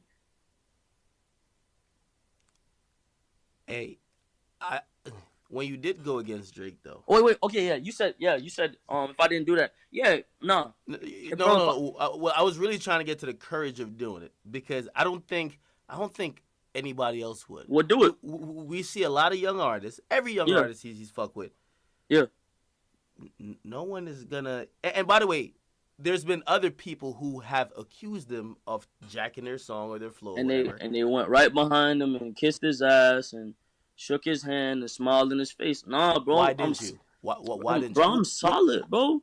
I'm solid. Keep it on it. Was it because you were in jail? Because had you not been in jail, would you have done? If I was not in, if I was outside of jail and bro took my shit and previewed my shit in Amsterdam like he did, I would have, bro. What? I probably actually would have found a way to find, bro. And it would have been real, like trying to do some shit. Cause then I wouldn't be on probation. It would have been more crazy. It would have been more crazy. And yes, I would have did exactly what I did. Because let me tell you something. Getting out of jail and not wanting to go back to jail put a restraint on my mind. You know what I'm saying? It put a restraint on my mind. So it made me not do certain things. Bro, before I was fucking reckless, bro. Let me tell you something, bro. I was fucking reckless, bro. I didn't give a fuck, bro, about nothing, bro. Because I ain't have no family telling me what to do. You know what I'm saying? I had family, but I ain't have family. You know what I'm saying? Nobody could tell me nothing, bro. I was moving on my own, doing everything on my own, and I was fucking psychotic, bro. And that's why I tell people, like, yeah, I don't blame y'all. If y'all fucking hate me, you could choose to hate me. But I'm evolving slowly but surely. Not even slowly, nigga. I'm evolving fast. Yes, the shit is still there. Yes, the anger is still there, but I know how to deal with it.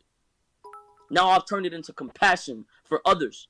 I drive my anger, and I make sure it's towards something positive. And I make sure, like, if I'm angry, bro, I'm going to make sure I drop the fucking greatest songs I can for these kids so I can see they smiles on their fucking faces. You know what I'm saying? I'm going to put that compassion into something else. I'm not going to let that drive me to destroy myself because then I'm destroying over a fucking million kids, bro. So, yes, before, fuck yeah, bro, it would have been worse. Because I would have been real fucking reckless, bro. Okay, but what makes you... Because, again, as I said, if I take 40 new rappers, they all see that as an honor for Drake to do.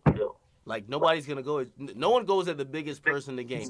Also, when you do I promote positivity, and I hope this doesn't sound like a contradiction, but they all suck dick and kiss ass. And I ain't never kissed nobody ass or sucked nobody dick to get to where I got. A lot of rappers can't say the same.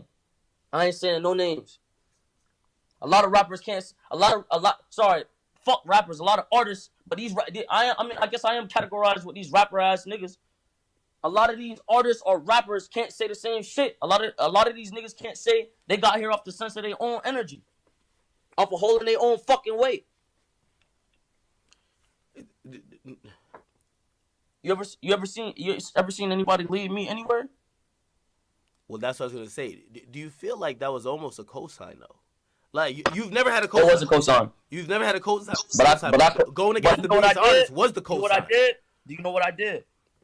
I grabbed his hand, forced him to write the little cosign. Speaking in a, you know what I'm saying? Yeah. Not in a literal form. No, of course. Hand, forced him to write in pen, You know what I'm saying? And then stamped that bitch. And it was a cosign, yeah, but I forced him to do it. Because you stayed in the pocket and your career wasn't ruined, that's the cosign. Exactly. Just the mere fact you could, as a newcomer, even live through going against the biggest rapper in the game. Because I'm a good fucking artist. Because I have the same fucking mind, if not better. Bro, if not better, bro. We have the same fucking mind. Bro just has more time than me. He got more time in the game than me. He got more relationships. I'm not stupid to that shit. I'm not dumb to that shit. Like the shit with the Migos. Bro, the niggas hated me because I was spitting the truth, bro. The nigga Offset jumped to defend Drake, right? He jumped to defend Drake. Quavo and Takeoff ain't saying nothing. You know what I'm saying? They ain't saying nothing, bro. Offset jumped to defend Drake. Then Offset got mad because he got caught wearing my clothing brand. He was wearing my clothing brand on stage, so then he got mad, and I know that drove him inside to really have some sort of animosity. So at first I let the shit go. Then I seen bro really like on some like hating on young nigga shit. I don't see you talking about nobody else older than you. You feel me? And I don't got, bro. Listen, bro. If a nigga wanna fight me, a nigga wanna fight me. You know what I'm saying? It is what it is. I ain't never bought no fade. You could come to my city and ask anybody. I never bought no fade. If I get whooped, bro, I get whooped. But a nigga can't say I ran. Nobody can't say I ran. So he got mad, and that drove everybody to be on that iffy weird shit for another nigga. You know what I'm saying? When it would have been much better for, all right, me and bro to have a personal conversation. And I mean Drake. If we had a personal conversation, he could have seen where I was coming from. Whether he wanted to be an actor and deny the shit or not, you know what I'm saying? I would have been like, look, if you gonna do that, make up for it somehow. Even if it's like, yo, go check out Lil Bro. Go check out Lil Bro. You feel me? Go look at his music. Boom. Then I would have shut up. But otherwise, it's like you tried to sacrifice me, bro. You tried to sacrifice me. You could put that. You could put that as the caption if you want. The nigga tried to sacrifice me. Because look at it this way. I'm in jail. I had a PBL charge. I'm facing life. Now, that's what nobody realized. I was facing life. I'm facing life. Which was one of my favorite rappers. You know what I'm saying? Because everybody loved Drake, bro. Everybody loved Drake. I still respect the nigga for his music. You know what I'm saying? I just can't respect what he did to me. You feel me? Everybody loved Drake, bro. Do you think he deliberately did it, or maybe like? Yeah, bro. Fuck yeah, bro. Fuck yeah, bro. And I'm not gonna say no names, nigga. A DJ hit me up. Not only a DJ, my manager at the time hit me up. Said, yo, this nigga Drake hit us up and he wants to talk to you. He said he watched the interview. He fucks with you, bro. On God, bro. On my fucking life, bro. On my mom, bro. On my mom, fam. These niggas hit me up and said this shit, bro. Nigga, I love, bro. Nigga, all I had, bro. At a point, all I had was my mom and Ski. This was all I had. At a point, all I had was my mom and Ski. And my mom wasn't physically around. You know what I'm saying? So, on my mom, my nigga, the nigga hit me up and was like, yo, they said, this nigga Drake watched your interview. He said he fucks with you. He said he wants to talk. He wants to talk to you. And I said, word? He said, yeah. Swear to God. I said, swear to God.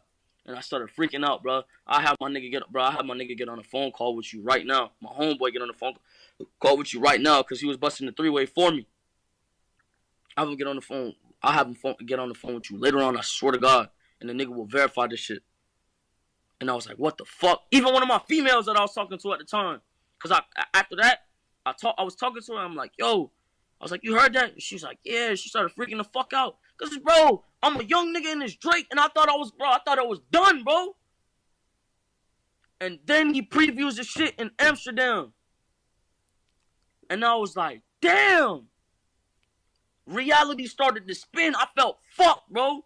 I felt fucked, fam. I felt fucked. I seen my whole fucking life flash before my eyes. You know what I seen? You know what I seen in my head? I seen bro coming to court for me, telling the judge, like, yo, this kid makes phenomenal music. Even if you stole my shit, you feel me? This kid makes phenomenal music. He seems like he made a mistake, but Your Honor, he makes great music. Give him a chance. That's all it would have took, bro. That's all it would have took. They would have got every bit of money they wanted. They would have got the sensationalism they wanted. You know what I'm saying? And then it would have been a positive capitalization. I would have capitalized positively. At least at this point, you're not no rookie no more. Like, No, I mean, no. do you feel that is just part of the game? Fuck no, bro. Cause it's when you start to abandon your morality, bro, that we go back to that. We go back to that barbarian shit, and niggas ain't trying to go back to that, bro. Listen, I'm built for it. I'll go back to it, but niggas ain't, bro. Most niggas not built like that, bro. Niggas not with that barbarian shit. They not, bro. The shit'll switch up real quick, niggas, bro. Niggas is not, bro. Listen, bro. I hate mental pain. I'm good at physical pain. Cause it only goes so far. They ain't gonna kill you. Unless they trying to kill you. I'm built for that. Because it's only 3 seconds. It's like, all right. The nigga shoot me, bro. That's the easiest way out. You shoot me in my brain, that's the easiest way out. That is the easiest way out. You shoot me in my brain, I only got to feel 2 seconds of pain, and then I don't got to look at you or look at nobody no more. That's easy. It's that mental shit. It's that torture. That's the real pain. But people don't be going through this shit, so they don't understand. They fear. They look at everybody like hoodlums, and they prejudge and have these preconceived notions on people. Like, no, bro, I could go on for hours, bro. So I mean, no, it's when you abandon your morality, bro, that you become a fucking asshole, bro. Does that make you not want to work with people as much? You see me feature with anybody? You only see me feature with one person, and I ain't even commenting on that shit. Well, you did some with Kodak. Yeah, but yeah, that's because me and Kodak from the same place. We from Broward. You weren't in that video, were you? No, I wasn't in that video. No. Mm. Well, I would love to see I do more stuff together. I like it was a great mix. But Bro, you don't listen, do I respect and got love for Kodak, and I let him know that I respect and got love for Kodak. As long as any artist that works with me is willing to put their ego to the side, because I don't have no fucking ego. However, I'm a demanding person. I'm a demanding person in the aspect of, like, if I view something a certain way, I want it to be respected. You know what I'm saying? I'm not gonna come at nobody wrong. But if I'm gonna be worked with, bro, it has to be a compromise thing. I'm always willing to compromise, bro. I'm always willing to compromise. And if I find myself being ignorant, I separate myself. So no. Like you're not really going out your way to feature on people. Like, wouldn't that help you though? Like, you ever seen me do it? You don't see no features, bro. I don't give a fuck. But it's the same thing. Like, yo, you were independent for a long time, and then at some point you say, you know what? I got here with the strength of my young niggas behind me. I don't need to go work. I don't need to go give somebody my energy that I don't fuck with. If the Weeknd called you right now, you're gonna do something. I'd cry, and I said, yeah. But I've been tried to reach out. Bro, don't fuck with me because of Drake. That's what I heard. I don't think he fuck with Drake right now. They I beefing don't over know. bitches. Huh? They beefing over bitches, bro. Trust me. I don't know. All I heard was, bro, don't fuck with me because of Drake. And I've seen the Weeknd playing my music. And I got dumb happy. Oh, and by the way, to be 100, like, I've spoke to Drake's camp, his right-hand man. From what they told me, they say, yo, we love X music. I know, nigga. I know. And the only thing they said, yo, ain't just gonna because of the lie. shit he said about his mom. Bro, if the nigga want to talk, if you want to talk on some 1,000 shit, if you want to talk, I will approach the man with the utmost respect. I'll respect him for the age he is. You know what I'm saying? And talk to bro on some man-to-man shit. And if he's a man, bro, he'll acknowledge that, bro. That would be a great thing. That would show. He'd be like, that would be a lesson learned. You know what I'm saying? Rather than a bridge burned, it would be a lesson learned for the kids as well. You know what I'm saying? That would be him putting his pride and his publicity to the side. Because you made a wrong, bro, and everybody agrees, bro. Everybody knows you. Like, everybody agrees. That's how, bro, that's literally was my gateway open. And it was once he did that it was like, oh. You know what I'm saying? Because I know, I would hope bro don't hate me. Because I know he see me. Everybody sees me. Yeah, of course, he clearly knows about you. That's what I'm saying. So and he sees your movement. And if it was on some solid shit, if it's gonna be on some solid shit, if he wants to speak, if I have to reach out and put my pride aside, I'll do it. Okay, and I only just want to stick on Drake because I think it goes to a bigger issue. Yeah. There's definitely a younger versus older divide, but not only that, do you feel certain rappers who are veterans, they look at the likes of you 19, you coming in with a different sauce, Oh different yeah, they energy. fear me. Yeah, They, they fear me. well, no, but not only that, but they want to soak that energy up to repackage it as himself. Just like it could be a flow, it could be, They oh, can't. that's your vibe. They You want, can't. Not everybody can. Not everybody can fucking scream on a record. And bro, like I said, I do all fucking genres, bro. I have alternative rock. I have black not black metal. That's me overstepping it. You probably don't even know what the fuck black metal is. But I have metal songs. I have fucking like an indie rock, like a more like folk sound. And then I have my R&B vibes. What I had like basically like I had 17 was like a combination of R&B and alternative rock. And then why'd I you have my think the boom album bap would work? shit. Why'd you Hey, think the album would you work? got access to a computer right now? Yeah, I got it right now. Yeah, You want me to show you some boom bap shit right now? right now. Play it right now. Go search up Rare Part 2. Rare Part 2. This is on SoundCloud, right? You can just look it up on YouTube. Look it up on YouTube. It's gonna come up. Rare Part 2. And then just put XXX. Rarer Part 2. No, okay. Rare. Rare. Oh, Rare, Part yeah. Is that, and you started to touch on it. 2. And you know somebody gonna try and take these words and twist them and screw them, but I don't give a fuck. Cause Uzi mate. I gotta do what all these niggas is doing. So of course I gotta go drop some bullshit. I gotta dumb myself down and help people get to that level, and so you could come find yourself in the music. Cause that's the fucking goal. What is the point of music? What's the point of music? Niggas don't know. It's not always to have fun. It's not always to have fun. Sometimes it's to help people find themselves, because music is frequency programming. Music is frequency. What frequency are you being fed?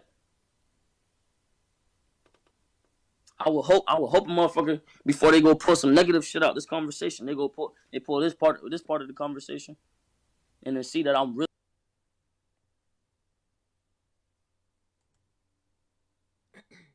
So this interview still has a ways to go, but I wanted y'all to hear at least that first half, because literally his description of how he would pass literally came to fruition.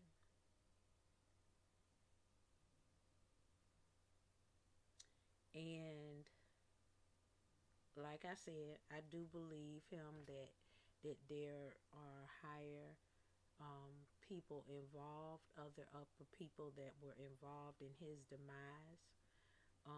He had too much truth and light and positive vibes coming out of him that they would not let that flourish. It's what I've been talking about most of the time in the programs that I've done in the past, is that, but I wanted y'all to hear someone who is actually, was really in the industry and described what the industry was. This is not something that's new to me.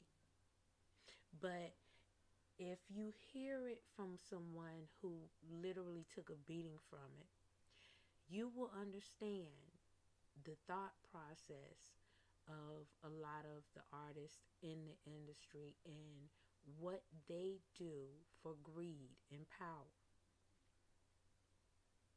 What they will and what they won't do. And like he said, this young man, I really think, had a really wise soul. He really did. Um, and like he said, he was elevating, his spirituality was elevating and everything, and they cut it short. And all of the things that he was trying to do, the program Helping Hands, all the things that he was trying to do to build up his community, to build up youth that had nowhere to go, orphans and stuff like that. You know, he took pride in what he did. And I put this out here again. This is all over YouTube. It's not nothing you can't find. Like I said, I did include the link in the description. You can go watch the full video in its entirety. But it is potent that we put it out there. And I did it because I want to honor him, and not only that, to give his family, let them know that we are still keeping this man's energy, keeping this young man's light shining, because nobody wants their child to have died a senseless death. It doesn't matter whether he was close to his mom or estranged from his mom or what. You never want to see or bury your child, especially at such a young age, when he was trying to mend a lot of broken relationships. And the guys that did this,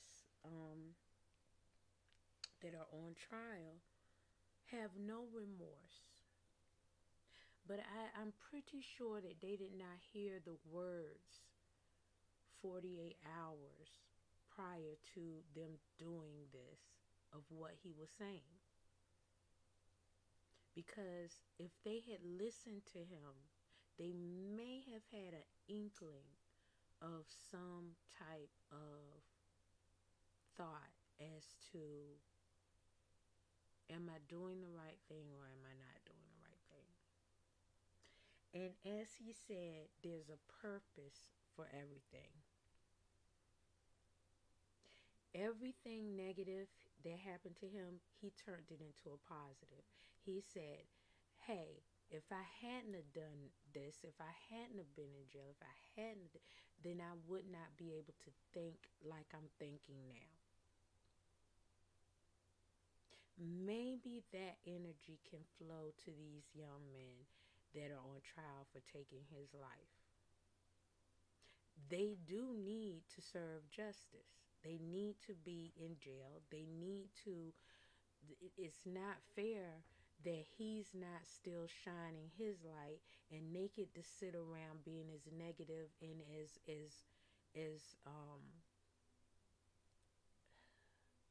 I don't know the thought process that goes through their minds, because they don't care. They have no remorse. They don't care. They sat up there. They laughed at the videos that was showing of them. And, you know, it's literally, you would have had to watch the whole case, as I did, and see the looks on their faces, the reactions. It's like they have no sense of reality when it comes to this. Like it was something that was done and it didn't mean anything. Now we're minus a life, a father, because he did have a young child. He had a baby child that he has left behind, that can't see him, that can't grow with him.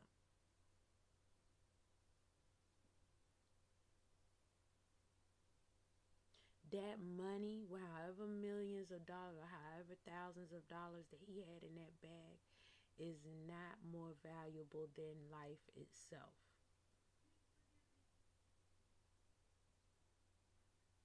They took the most valuable thing away, and they should pay. The material things don't matter. It's that they did not walk away. They killed him.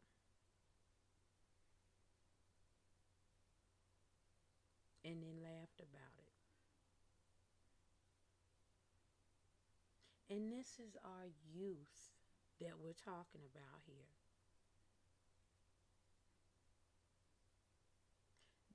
innocent people or people who are really thriving on making a change within our communities are being taken out by their own peers. Is one life less than the other or greater than the other? No. The thing is that we need to thrive in order to move forward. Not only do we need to thrive in order to move forward, we need to thrive in a positive way. And just like he said, there's a spiritual warfare going on right now. And it's true. It's good against evil. It's where you stand and what your moral stability is. Do you stand for light, power, and love? Or do you stand for hate, greed, and anger? And there's a lot of people out there that do. It's just that right now the scales are unbalanced. We cannot have good without evil, but there can always be a balance. And right now the scales are unbalanced. And in order for us to get our community back, we have to be able to balance those scales and see and open our minds in a different way.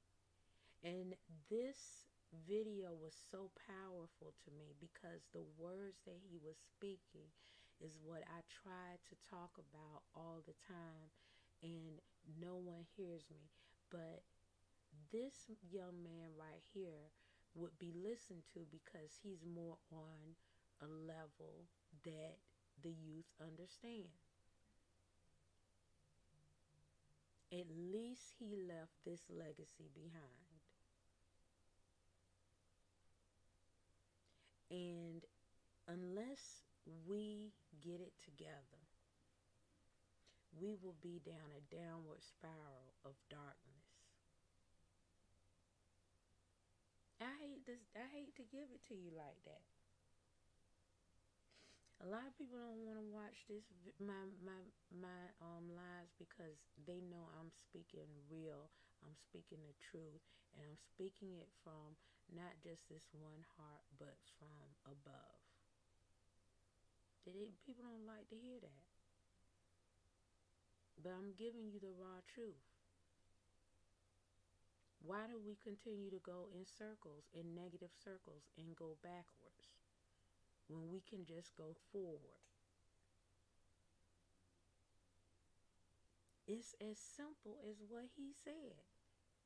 And his life evolved in such a short amount of time.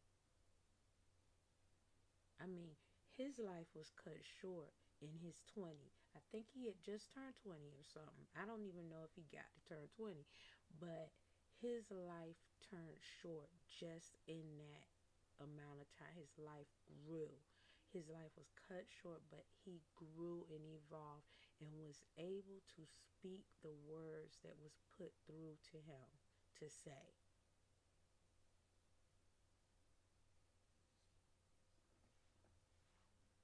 People, we gotta wake up.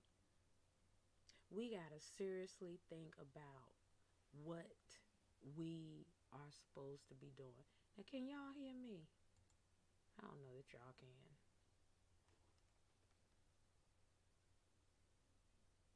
Yeah, y'all can hear me. Okay. Because it didn't look like y'all could. Okay, so nobody was in the chat. Nobody chimed in. Maybe you'll chime in later. Please feel free to please rewind and watch this video. When you go back, you can do just as I did. On parts that you think you don't want to hear, you can forward it. But I do urge you to please go back and watch these videos, give me a like, share, or care. I really appreciate it. And, just keep positivity in your life. Positive, love, and good vibes. That's all it takes. That's the start.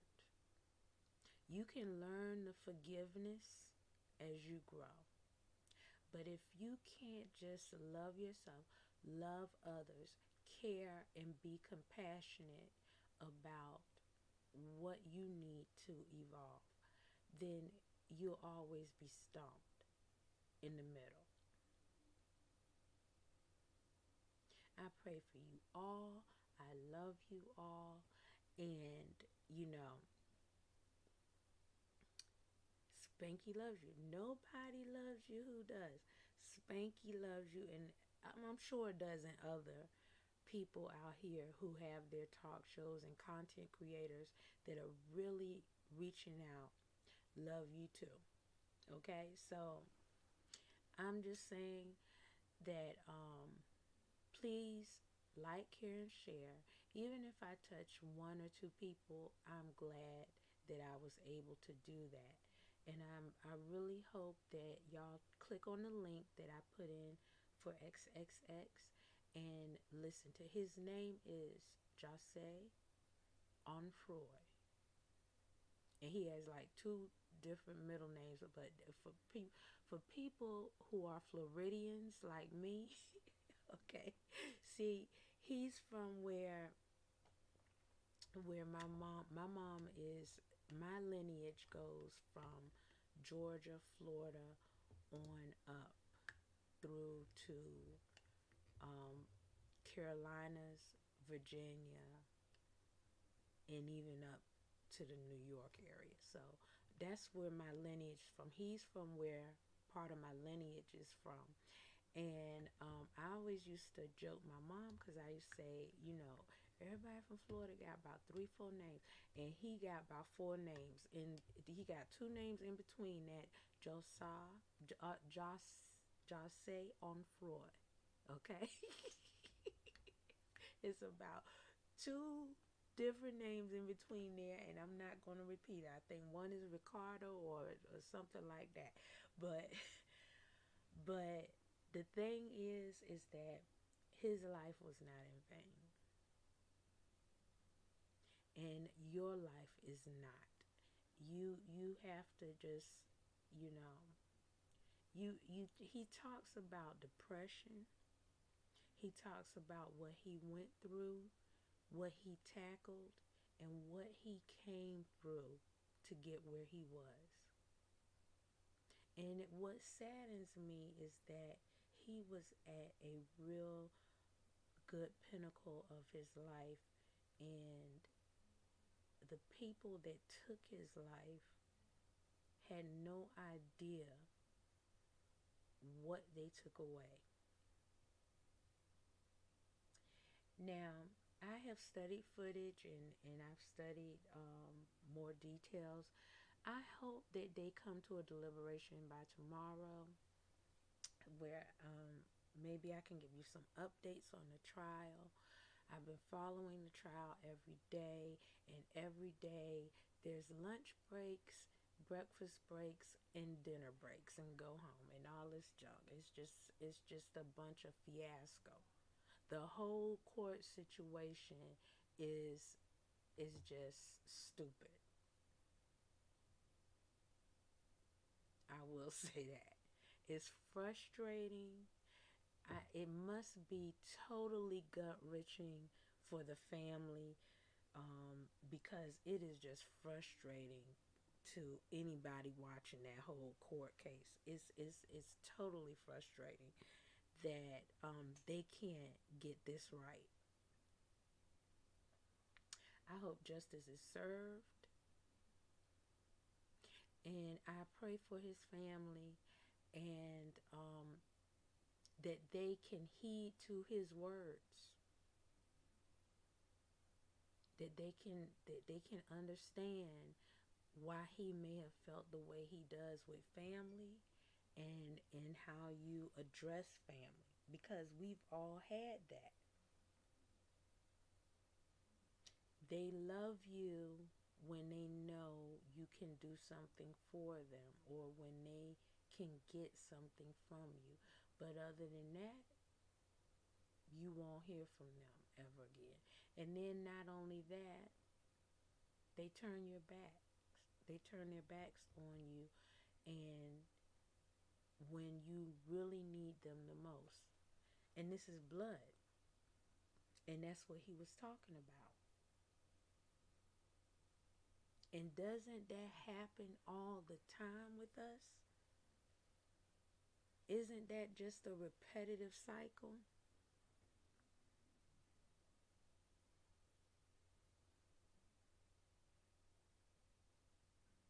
How do we break the chains? We got to really break those chains, and we have to look and understand one another, and understand that we bleed the same.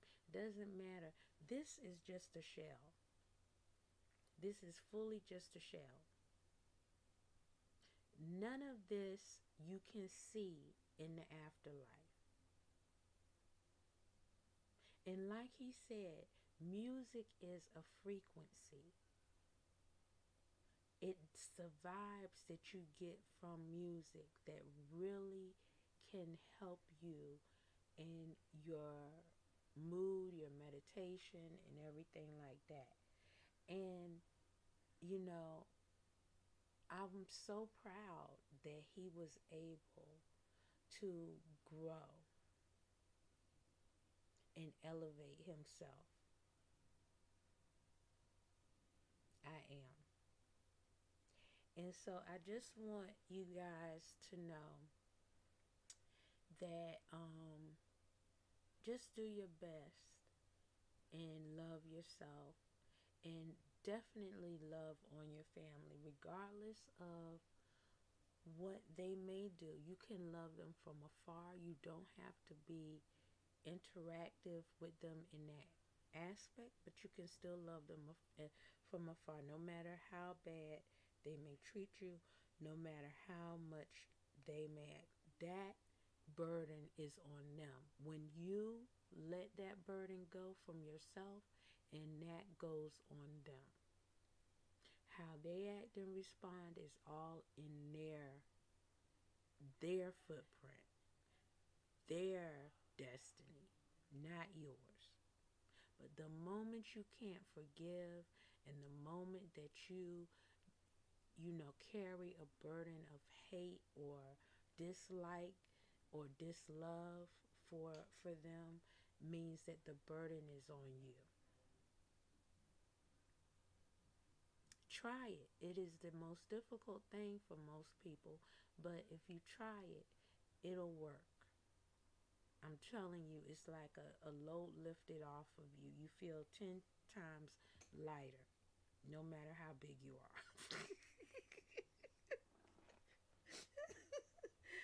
And so, anyway, I'm going to say goodbye. Was extremely long than normal. I mean, like, this was a long thing this time. But it was because I had that footage and I wanted to show y'all. Feel free to like, care, share. Let me know that you take interest in this. Watch the video, make comments on it. Let me know how you feel. I can see my chats now. I see that nobody's there. But I will see you next Wednesday. And when I see you next Wednesday, we'll be talking about a different subject. Probably I'll be showing you jewelry, because we're going into spring, and this is the best time to get your products out. So I will be showing some of the products that I sell. I will be featuring them in Wednesday's thing. If there's any products that you want, you would put it in the comments and let me know. And then we will DM each other and I will get those products to you. Okay? So just let me know. And I'm going to end this session. And I love you guys. And I will see you later. Spanky Live Hot Topics comes on every Wednesday at 8:30. If it's not coming on, you won't see me. But I try my best to be here. I have been consistent, and that was my thing for my new journey is to be consistent in my lives. The next time you'll see me, I will probably be gaming. Spanky One Gaming. You will see that on my gaming page. You will also see this on my gaming page and my other pages too. But follow me on YouTube, Michelle Spanky Springs. Follow me on Twitch, Spanky One Shoes 677. Follow me on Facebook. Follow me on Kick. Follow me on Trovo, and I'm on Discord. My Discord link is good for you to click on. If you don't know about Discord, it's a very good way to communicate when talk to me live when I'm in there, or any of that nature. So Discord is a very good way to communicate with me directly. So if you don't know, you just go to the Discord form. You can look it up on, you can Google it and join, and you'll be, you know, updated on any of the games that I play and or any of news that I may have. Okay? All right. Love you much, and I will see y'all later. All right, guys. Goodbye.